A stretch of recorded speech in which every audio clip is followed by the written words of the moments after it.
Riot Games just announced League of Legends Classic and everyone is celebrating. The nostalgia posts are everywhere, the fans are excited, and you know what? I get it. But I'm a game producer, and when I see stuff like that, I don't see it as a gift. I see a company who's running out of ideas for their own game. Because here's what nobody is talking about.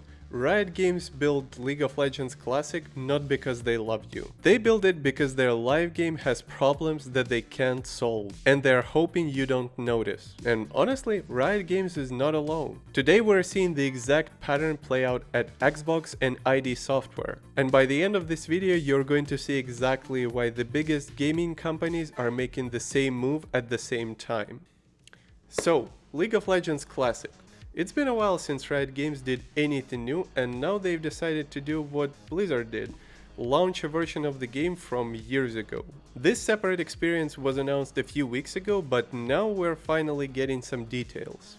At launch, Classic will include 60 champions, the original 40 plus selected 20 that were released between years 2009 and 2013, with more reportedly added over time. The game is supposed to start around Season 3 with the Classic Draft PvP mode, a co-op versus AI, and also customs. And a bunch of forgotten mechanics and features are making a comeback. That includes rune pages, masteries, original champion abilities, removed items, and of course the classic look of Summoner's Rift. But why is Riot actually doing it? Well, the reason is quite simple, because the game is bleeding players faster than it can gain them. And to be clear, this is not a problem unique for League of Legends. This is the bane of every live service project. Every live service game sooner or later reaches a point where people at the top start acting like cocaine-infused stockbrokers, and all they can think about is seeing the numbers go up. And they want to see them go up every quarter, which is one of the reasons why Riot Games launched so many projects, like Valorant, like TFT, like the infamously failed 2xKO. And of course, let's not forget their MMO project that just keeps getting reset and reset. They need more people, so they keep pulling on all the levers to actually gain them. But live service games have a fundamental problem. They have to keep adding content to retain players, but every new addition raises the barrier for returning ones. With League, we now have a bloated game with almost 200 champions, complex systems, and the ever-changing meta that alienates both new and returning players. And that's why Classic is targeting Season 3 of 2013, the year when arguably League of Legends started to peak, and when this MOBA started to experience its biggest growth points. It started steadily growing in 2010s, and this period continued till 2022, and only after that the big decline happened. 2013 was the big cultural moment for League of Legends. That's when LCS first launched. They're trying to bring the feeling that you had when you first logged into a ranked match, and when the roster of champions was only 40 and you could actually master all of them, or at least the majority of them. All in all, Classic is just textbook retention play, not a nostalgia gift. Riot watched Blizzard just print money with WoW Classic, and they want to do the same thing. Oh, you can't appeal to the new audience very well? Well, Classic solves that problem, bring back the oldies. But that's really only a band-aid. Let's look at Blizzard, for example. When WoW launched in 2019, it was a complete success. Millions of people decided to come back and experience the OG world and progression with their friends, which brought company massive 4 million subscribers. Now fast forward to today, and their servers are only attracting about a few 100,000 at best. Now, it's hard to know for sure because Blizzard is, well, not very known for transparency about their numbers, but I think the ballpark is at least somewhat correct. The game still pulls back a decent amount of players every time they change the expansion, but the nostalgia spikes are becoming less big and less frequent every time. The bottom line is that nostalgia hits very hard for the first time, when players come back to experience how they felt back in the day. But once they realize that the game is still the same, and they were the ones who changed, the whole retention house of cards just collapses. And look, as a League of Legends veteran, I'm very excited about Classic, don't get me wrong. That's actually the first time I'm genuinely excited about something that's not a Riot MMO. But a game producer in me is not very optimistic. League of Legends Classic is a smart short-term move, no questions. But a very risky long-term move if they want this to be something more than just a booster shot for their player count. I mean, segmenting your audience and giving different players different experiences is always good. And considering Riot's experience maintaining multiple live games, I mean, they definitely have the infrastructure and the tools to pull something like this off. There are a lot of veterans like yours truly who would love to relive their glory days, the times when the game was still young and the grass was always greener.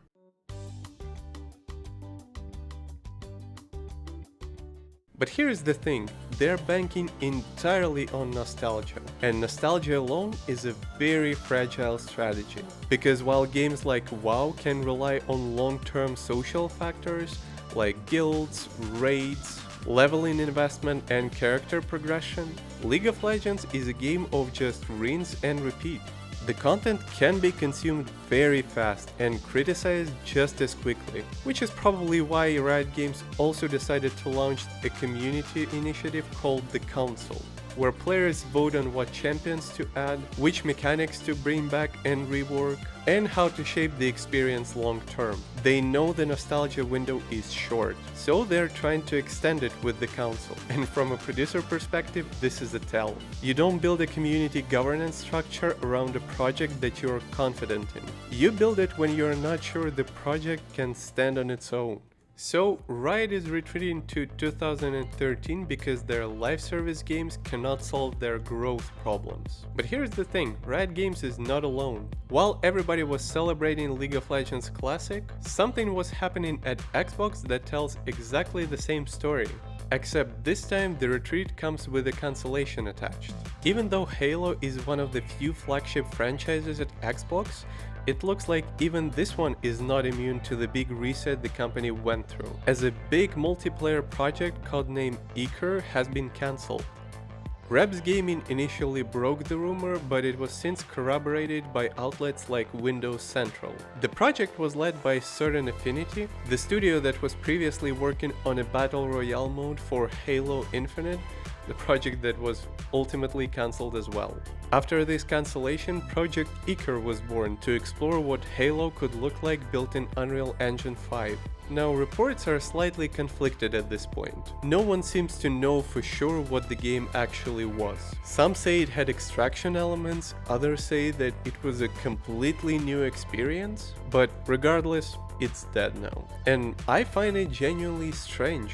I mean, we've already heard multiple times from Asha Sharma how she wants to supercharge a select franchises, like Halo, like Fallout, like The Elder Scrolls. So you would expect that instead of cancelling projects, she would start announcing them left and right. Instead, one of their prime IPs got a multiplayer project cancelled, even before it was announced. Now, part of this might be a pure market fit question, because we are talking about an unconfirmed, unannounced project with reportedly unclear structure. And that is not a recipe for survival when publishers are cancelling projects left and right. It's also possible Xbox just wasn't confident enough in that project direction rather than in Certain Affinity themselves. I mean, all in all, the studio has a good track record, and they have another co-development project in the works, the Exodus from Archetype Entertainment. So for them, all things considered, they probably should be alright. But it's definitely not a good news for the team who was working on Eker specifically. And that raises a bigger question that Xbox is yet to answer.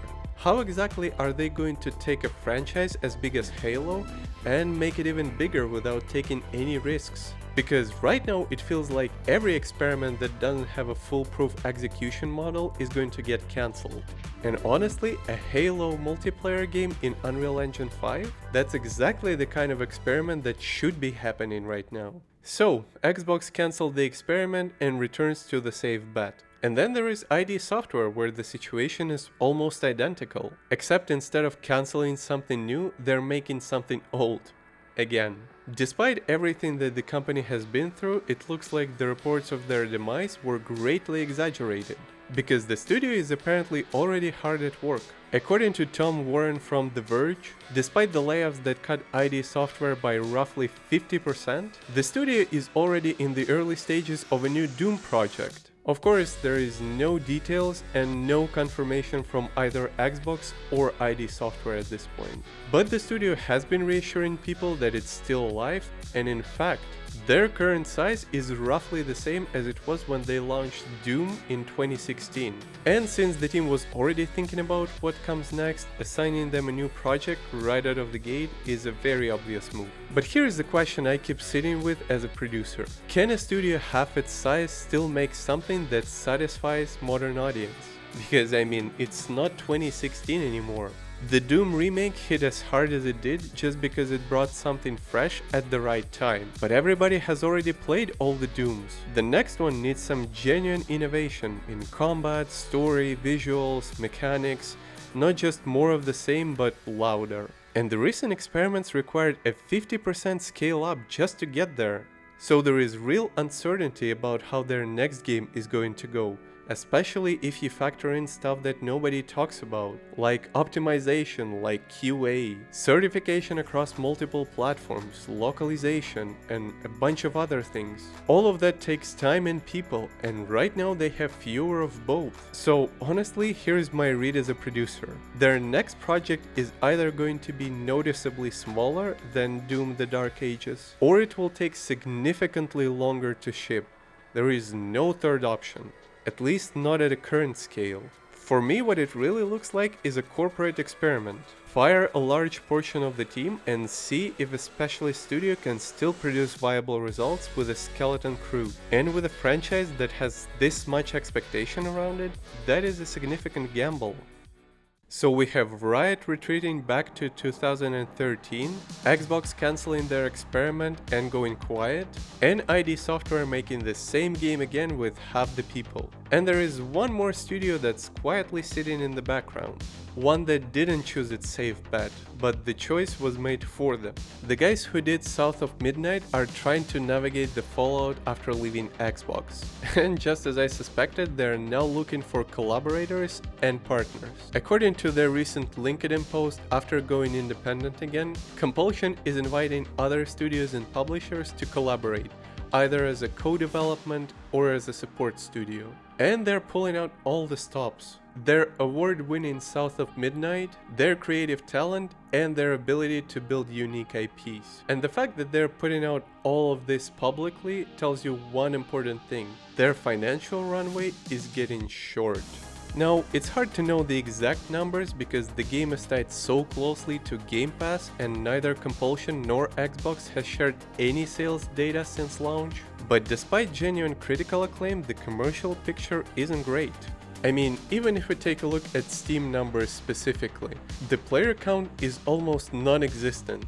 The number of recent reviews is very low, which usually tells us that the sales are not doing well. Now, of course, none of it is really surprising, because this game was never designed to be a big mass market live service IP. But now that they're independent again, they have to keep their lights on themselves without relying on Xbox to write any of the checks. And after years under this umbrella, that's a very hard transition. So a collaboration project is a lot more likely for them, because self-financing a new premium game is brutally expensive even when everything is going right. And for a studio that just went through a major shakeup, it's just not realistic.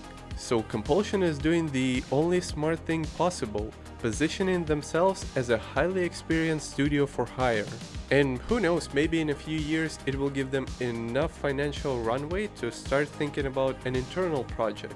But right now, their priority is survival. And I think they deserve to find a studio to answer their call, because the work that they've done absolutely warrants it.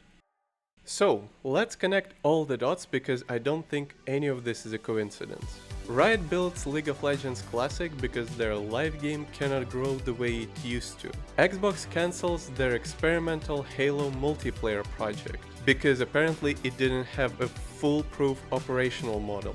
ID Software gets assigned a new Doom, and not something else, Doom. right when they're at half of their previous headcount. And the studio as talented as Compulsion is out to pasture trying to find work for hire just to stay alive. All these companies are different with different situations, but one pattern. The industry is pulling back from risk in all the possible ways. Not because they don't know how to take risks, but because the cost of a failed experiment right now is just catastrophic. And when the cost of failure is that high, you retreat to what you know worked before. The problem is that what worked before is also kind of a gamble. The Doom remake worked in 2016 because it was surprising. League of Legends Classic works as a novelty until the novelty wears off and people remember why they stopped playing. So retreating to save bets does not eliminate the risk, it just delays it. And that worries me as a producer, because the industry isn't solving the growth problem, it just defers it. And eventually deferred problems become bigger ones. So what's the alternative? Because I'm not just here to criticize, I actually build games for a living. The honest answer, the alternative is harder, riskier, and more expensive. It means Riot investing in genuinely new play pattern inside League, not a separate game. It means Xbox giving certain affinity the runway to finish what they started, even if it takes 3 years and the outcome is still uncertain. It means ID Software keeping enough people to build something that surprises us, rather than something that we've already seen before. Of course, the problem is that none of these options look good on a quarterly earnings call. And that's the real crisis, where people who actually make games, they have all the ideas. But the people who actually approve the budget already decided what's safe. Instead of trying something new, they would rather kick the can down the road. Of course, at some point the road is going to end. That's when the safe decision will not be an option anymore, and the companies will have to start fixing their fundamental problems. But that's a question for another time. If you want to see what happens when they actually try to solve it, subscribe, because that's actually what we talk about on this channel. Also, let me know what you think in the comments. Are you actually excited about League of Legends Classic? Or does this feel like a nostalgia trap for you? Thank you for making it this far. And with that, Alex is signing off for today. Cheers!